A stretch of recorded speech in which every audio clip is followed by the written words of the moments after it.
Tom's business partner at Long Term Golf Club. I've known Tom for 35 years.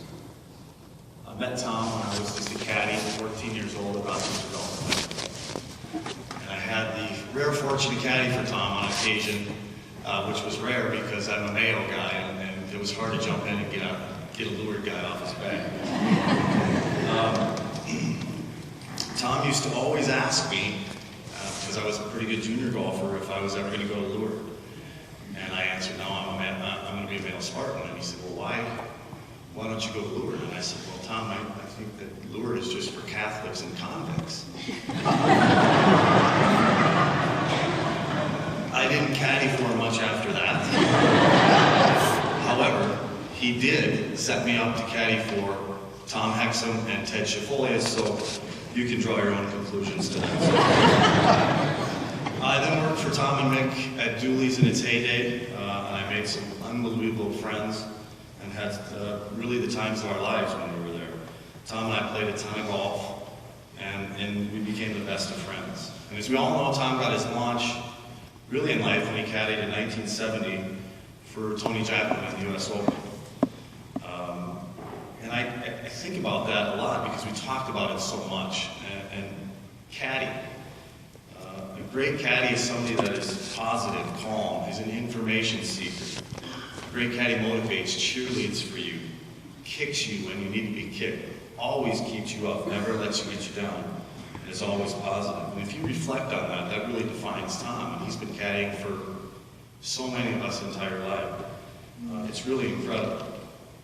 And I used the word best friend earlier, because he was my best friend. And he was present in so many unbelievable days in my life. And I'll start with December 31st, 1993, when I married my beautiful wife, Shawn. Tom was in attendance. April 14th, 1995, Tom was not in attendance, birth of my daughter, Alexia Ray. But he was the second person I called after my mom and dad. May 18th, birth of my son, Thomas Gregory.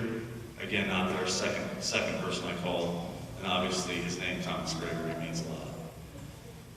February 7th, year 2000, I played my first PGA Tour event, the Phoenix Open, which was an incredible, it was a long journey, and I finally got there. Tom was in attendance. February 7th, 2000, I played my second PGA Tour event in Tucson. Tom was there, trudging through the rain, watching me. He was in attendance. February 8th was the greatest day I ever had with Tom in 2005. We signed our documents to buy a Long Term Golf Club. And that day, he said the coolest thing he's ever said to me. We got in the car, and he put his hand on my shoulder, and he says, gee, we're partners. He goes, I love it. We're partners, finally. It was the coolest thing he ever said to me. One of the most fun days, and which Tom, I'll guarantee you, he'll say it was a great day too, was February 4th, 2007. That's the day of Super Bowl 41, Peyton Manning. We bet the Colts. We're in Vegas. That morning, he used to call me Puckhead, because I played hockey and I really enjoyed hockey. Puckhead, I said, with a P. And we bet on 3 hockey games. We won them all, went out to play golf. And all those games came in. I got a hole-in-one that day. And then we won the Super Bowl bet. But the most amazing thing of that day is that hole, I made a 1 on. Ted Schifolius was playing. He got 2 strokes on that hole. We tied the hole. And this is Tommy's sense of humor perfectly. Got in the cart, same thing, how he did it a million times, put his hand on my shoulder, just like he did when he brought the course, and he says, gee, you gotta do better.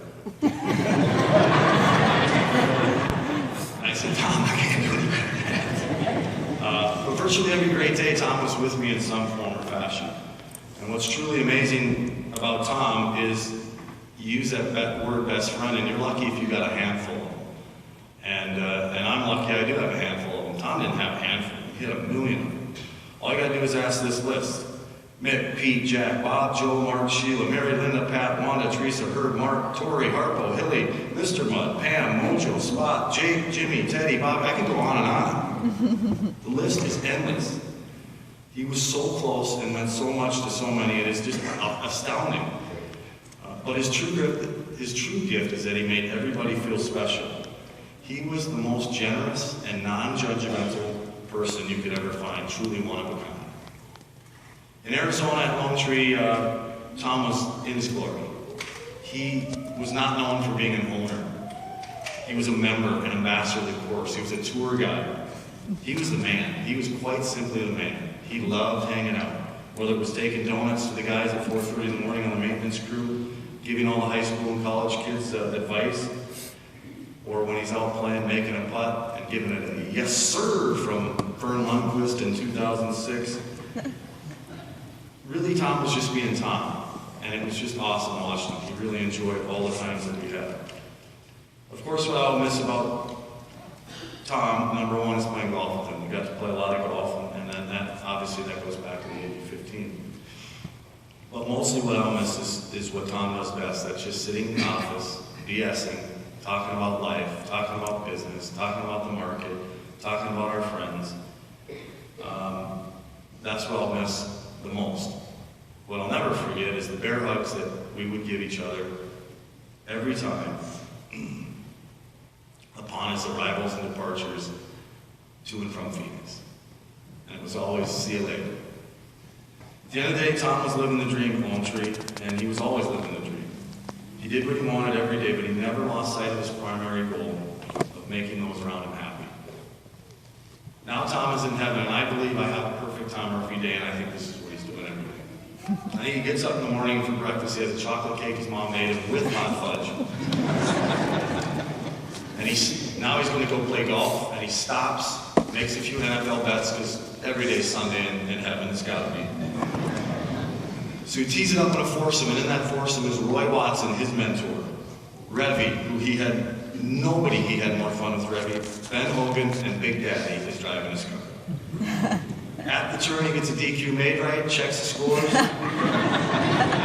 lot of close games. He wants to bring them home. No, we got to bring them home. Goes to the back nine, plays great, makes a putt, gives it a pat, and yes, sir! Walks off 18, goes into the clubhouse, orders a hamburger, well done fries, onion rings, and watches all those dogs come in and win by about half a point. That is what he would do. Ends with a great night of cards. And he gets all the great cards. And he'd say, that's how you do it. And I guarantee you that's what he's doing in heaven. And you know what? He deserves it. In total, it is indeed the life and the years, not the years of life. And this personified Tom. He truly lived. The greatest tribute we can make to Tom is to laugh, be kind, be genuine, be generous, and simply give it our best every day. He loved having fun, so honor him by doing that. In closing, I reflect on how sad, angry, and cheated I felt when I lost my best friend, my mentor, my business partner, my golf partner, and my confidant. But I realized how fortunate I was to have such a wonderful person in my life and be a big part of my family. My promise to you, Tom, and my family, his family, and all his other best friends and FFLs, is to follow his lead to be a successful, admired, generous businessman who makes a difference in other people's lives. I will be the man you expect me to be, Tom. Death is so final for only the living. The spirit will always remain. Heart, that's for you. Tom, I miss you. I love you. But I know you'll always be guiding me and carrying my back.